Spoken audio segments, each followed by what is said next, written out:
Hi, I'm Paul Battaglia. Let's take a look at some key elements behind Chapter 3. You'll notice some similarities between Chapter 3 and Chapter 2, and that's mainly because we're still dealing with derivatives.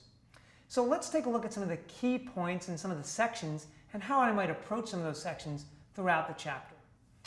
3.1 and 3.2 will start with two very important theorems. 3.1 will talk about the extreme value theorem, and 3.2 will lead students through the most widely tested and most applicable theorems in calculus, the mean value theorem. It's so popular, in fact, that the College Board issued a curriculum module not too long ago to try and help teachers and students get prepared to deal with that topic.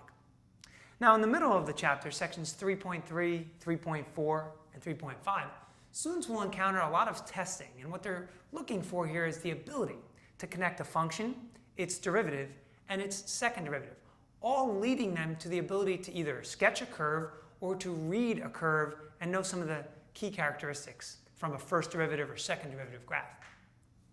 Now, after we get out of section 3.5, students will end up in section 3.6 and 7.